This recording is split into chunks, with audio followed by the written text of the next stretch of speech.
Hello and good evening. I'm Melisa Idris. And I'm Sharaad Kuttan. Welcome to Consider This. This is the show where we want you to consider and then reconsider what you know of the news of the day. Yesterday was the International Day for the world's Indigenous Peoples, and this year's theme was Leaving No One Behind. It suggests that many Indigenous communities have been disproportionately impacted by the disruptions caused by the pandemic. Now, how have Malaysia's Indigenous peoples, the Orang Asli and Orang Asal, fared during this year, and what remain the core challenges of these communities? Our first guest tonight is Dr Welyne Jehom from the Department of Anthropology and Sociology at University of Malaya. She was also, until very recently, the head of the Centre for Malaysian Indigenous Studies.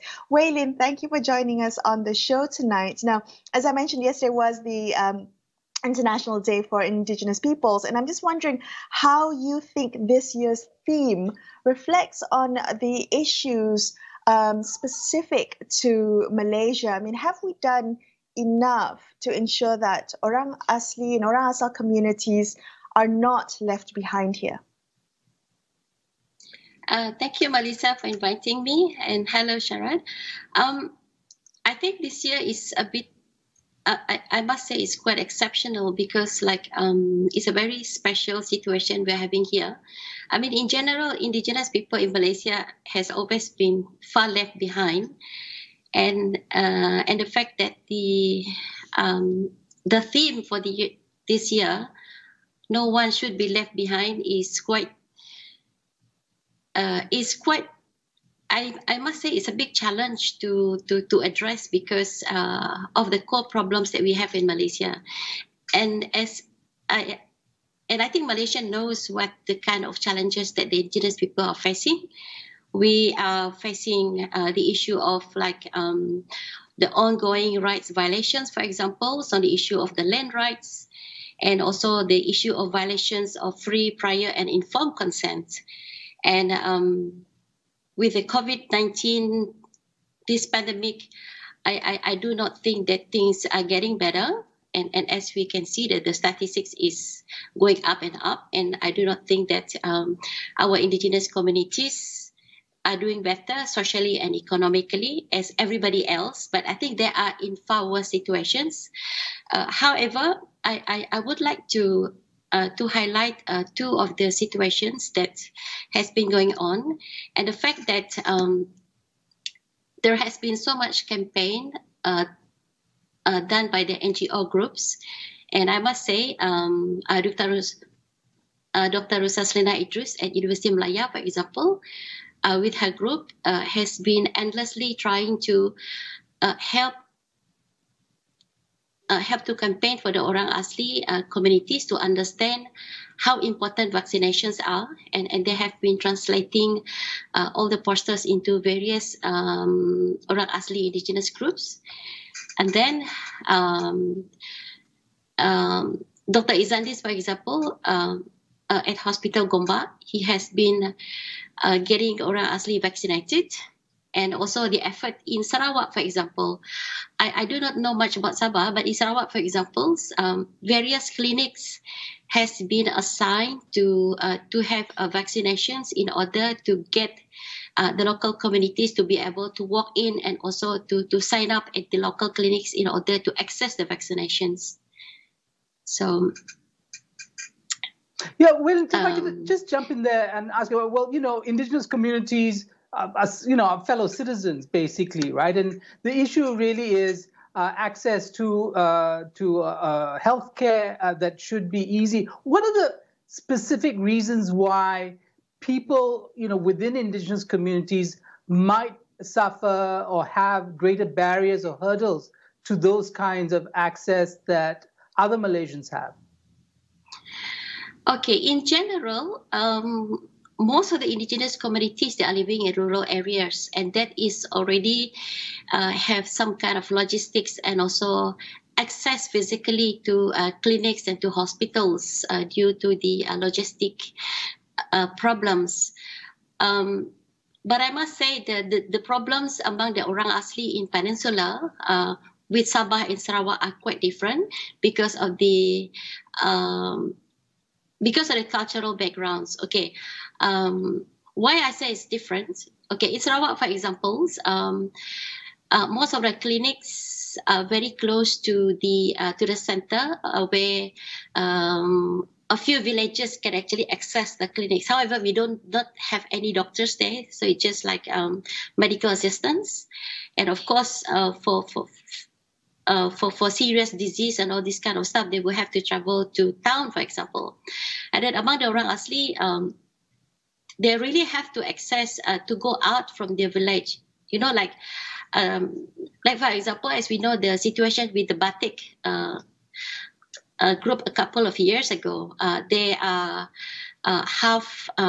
they don't really settle down in a village, you know, and access to the health system is very challenging because they have some kind of challenges in communications, and also like I've been told by some of the other researchers and also the Orang Asli communities that they actually face some kind of stereotypes when they go to public hospitals, you know, facing with the nurses in the hospitals. I would not name any hospitals, but that is the general situations, yeah.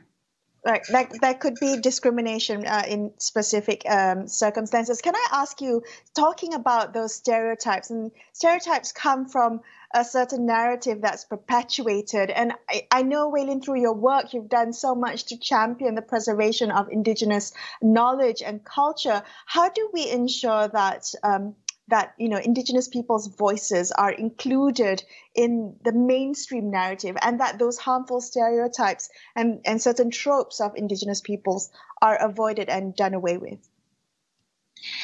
Yeah, this is a very challenging question to answer, because I think it will take a very long years in order to get people who are non-Indigenous coming from various backgrounds to understand the importance of communications, and also the importance of sharing knowledge about each other.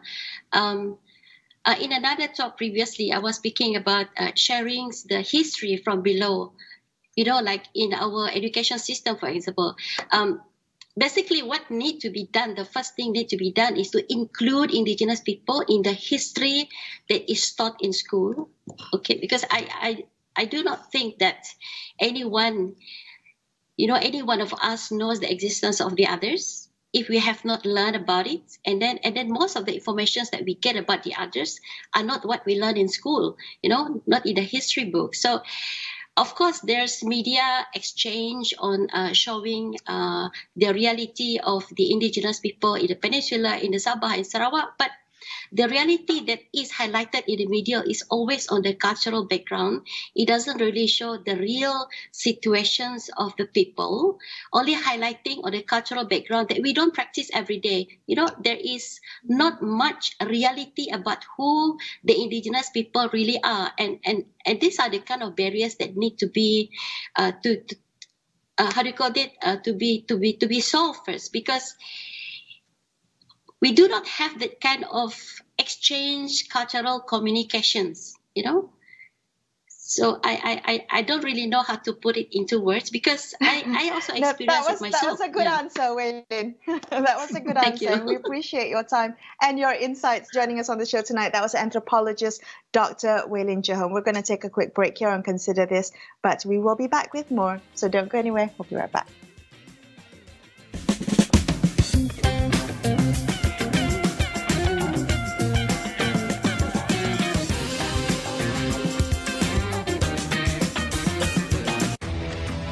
Worrying about hair fall even when it's color.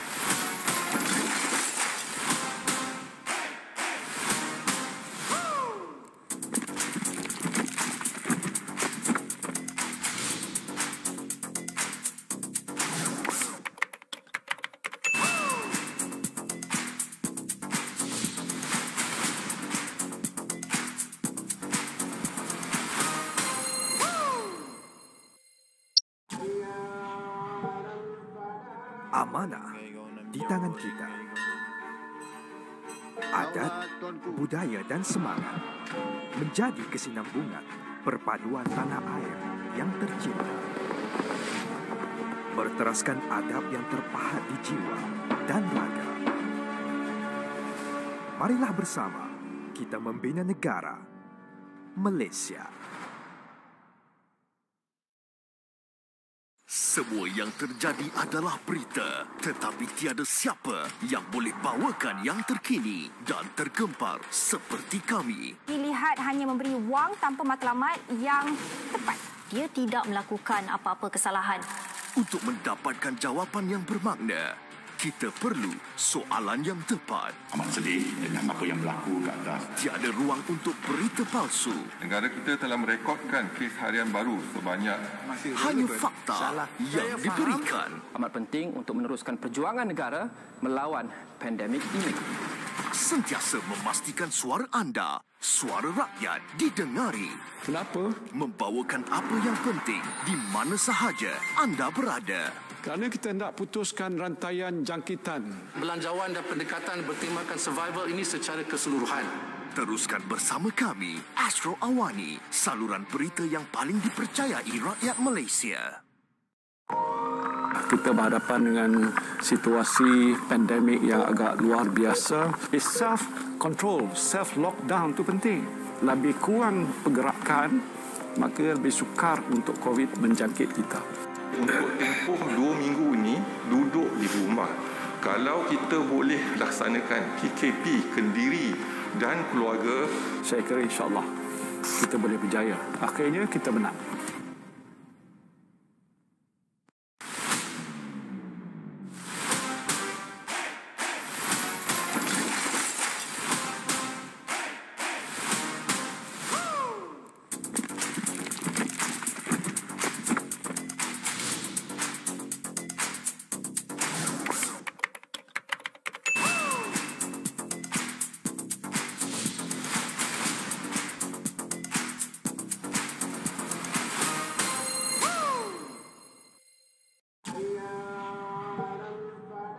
Amanah di tangan kita.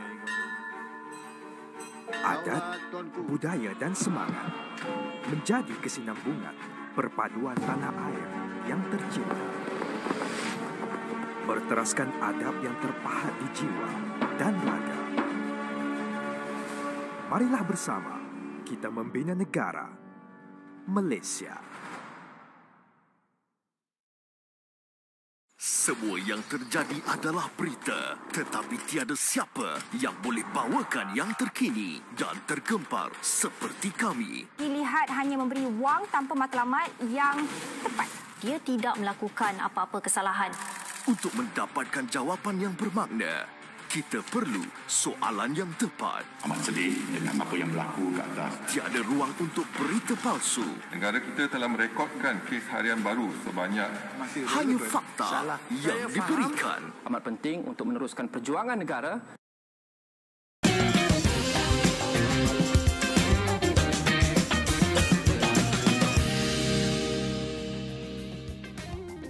Hi, thank you so much for staying with Sharaad and I on Consider This.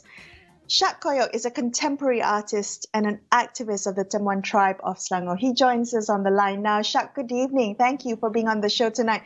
Now, whenever we discuss the impact of this pandemic on Indigenous communities, there's been a lot of focus on the economic hardships that are faced by Orang Asal communities. Can I ask you, though, Shaq, about the cultural issues? Has there been an impact on preserving the culture and language and identity of Orang Asli communities, particularly impacted in this 1.5 years? Yes, every Temuan in Mamri, we celebrating Hari Moyang or Ancestral Day. Last year, we cannot celebrate it like we used to.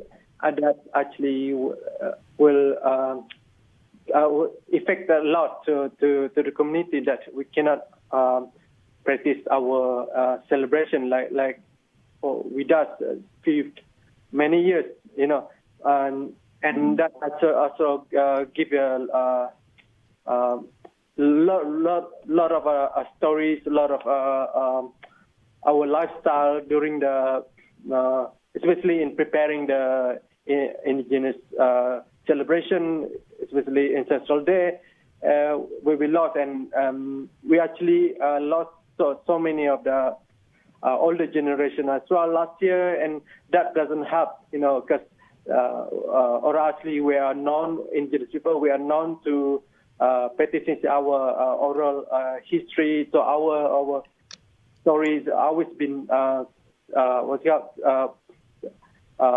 passed down via our oral story that have been told during the Ancestral Day. So Ancestral Day is very much important in Temuan and Mamari lifestyle, and then without them, the story is hard for us to tell to other younger generation. Right, Shaq, because, all communities, all faith communities have had to, in some ways, adjust to the realities of the pandemic. But could you help us understand, I mean, you already said, not being able to celebrate Moyang Day, which is like Ancestor Day. Have the community lost individuals to COVID? And, what kind of impact, as said, especially in a community where oral traditions are so important, what impact has that had?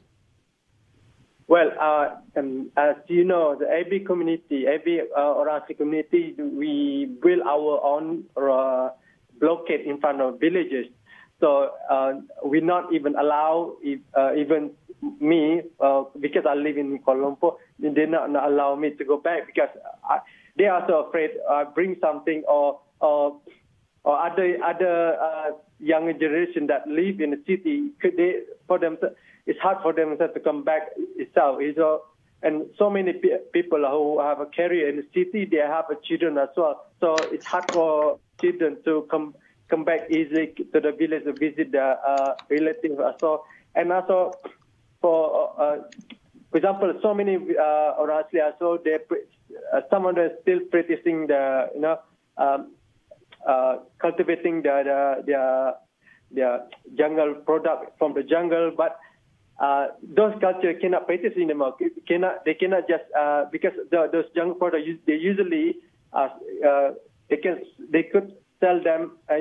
They usually can sell them in the market, but since this pandemic, there's no market, there's no place for them to sell, and that affected a lot for their livelihood, and also they cannot even do trading with the other neighbor also, but because Orang Asli always trading each other toward their neighbor. For example, my mom to my neighbor, we always sharing each other. If we get more than we need, we just share the rest of it to our neighbor. But we cannot do that anymore because we follow the SOP very carefully, and we cannot do that anymore.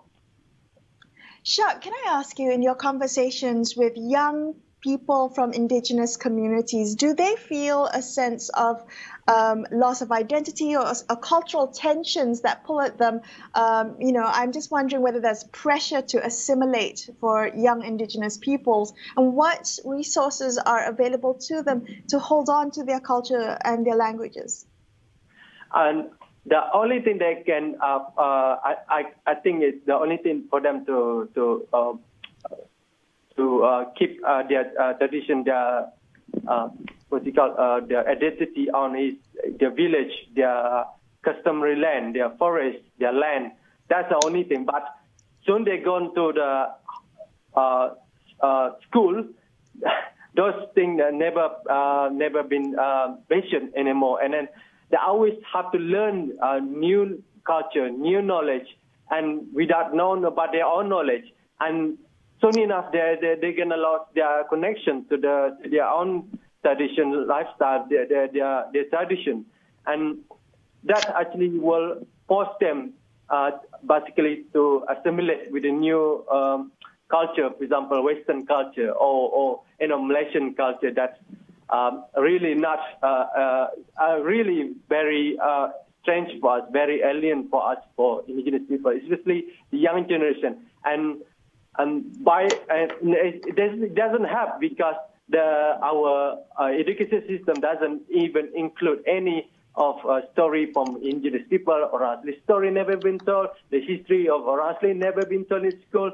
That actually will create so much tension to the Orang Asli student that went to the school, that they're dealing with people who doesn't understand Orang Asli. They end up become a victim of bully, victim of the pressure, and then they have to be. For them to be Orang Asli in the school is impossible. They have to change. They have to assimilate. They have to adapt to the new environment.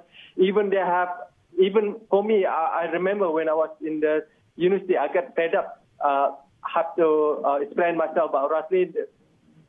Some more student doesn't know it, so I have to pretend that I'm Malay or anything that I don't need to explain anymore, because it's so frustrating. Because every time I say I'm Orang Asli, people say, "Oh, you live in a tree. Oh, you live in a long house. Oh, you eat this, you eat that."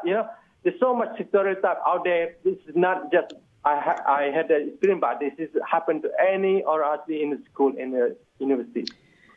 Shaq, thank you so much for sharing that with us. We appreciate your time and you sharing your stories with us. That was the artist and Orang Asli activist Shaq Koyok. We're going to take another quick break, but after this, we'll speak to a community organizer from the Center for Orang Asli Concerns. Stay tuned to consider this.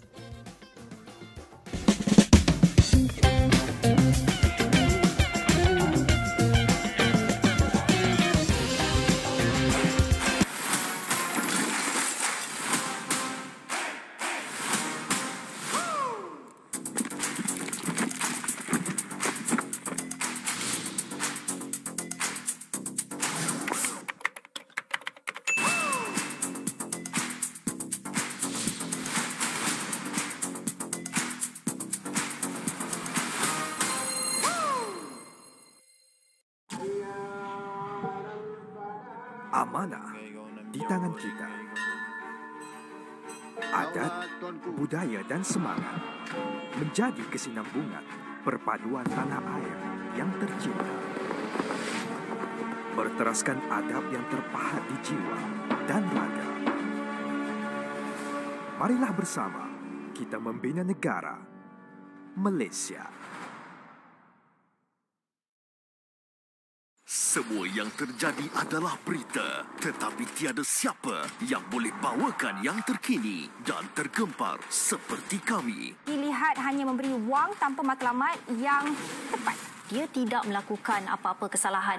Untuk mendapatkan jawapan yang bermakna, kita perlu soalan yang tepat. Amat sedih dengan apa yang berlaku kat atas. Tiada ruang untuk berita palsu. Negara kita telah merekodkan kes harian baru sebanyak hanya fakta yang diberikan. Amat penting untuk meneruskan perjuangan negara melawan pandemik ini. Sentiasa memastikan suara anda, suara rakyat didengari. Kenapa? Membawakan apa?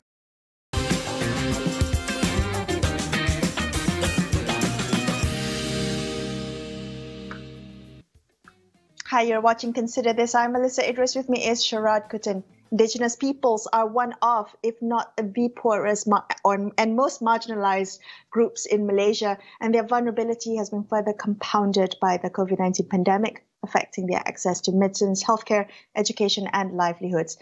Dayoung Shaniera Seliman is a project coordinator at the Center for Orang Asli Concerns. She joins us now. Dayoung, good evening. Thank you for being on the show tonight. Can you share with us what you've observed through your work as the effect of the pandemic on Orang Asli communities, particularly in the past 1.5 years, whether these past few months have been harder than, say, a year ago? I can say that from our first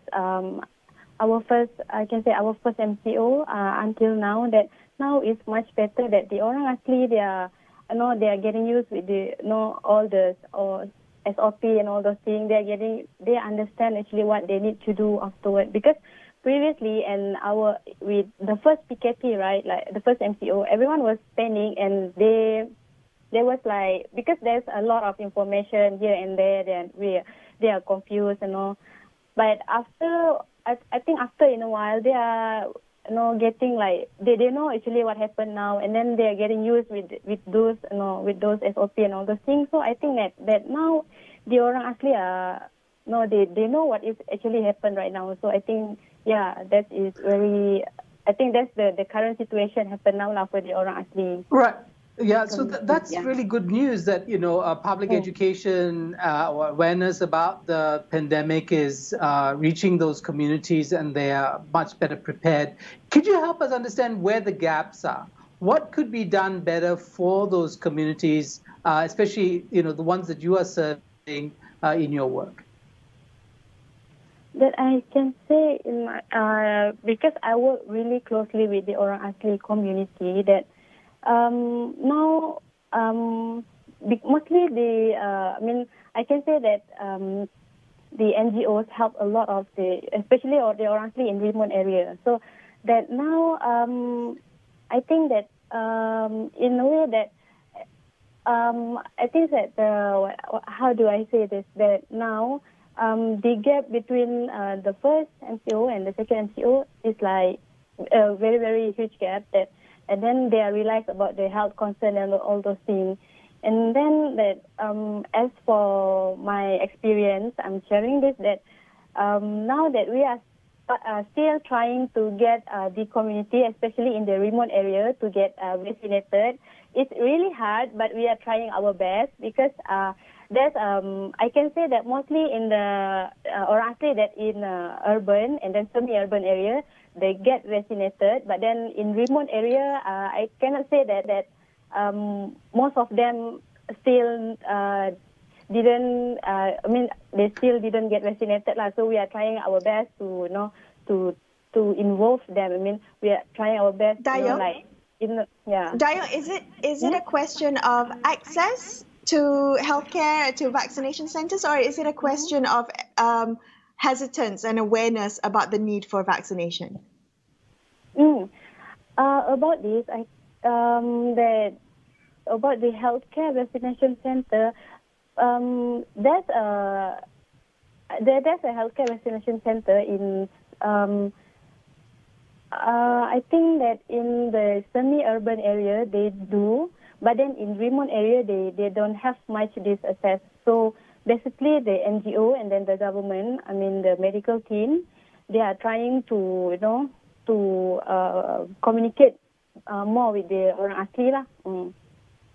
Dayoung, you mentioned a lot about the work of NGOs, and you say they're very important. What could the government do better in servicing the needs of Orang Asli communities in the peninsula? I can say that the government can do better in, distributing the information regarding those I can say that a lot of Orang Asli community, they receive wrong information. When they hear about the information, they kind of scare getting vaccinated and all those things. So I hope that the government, especially in the health team, they can do better about it lah. What about education? I'm just wondering.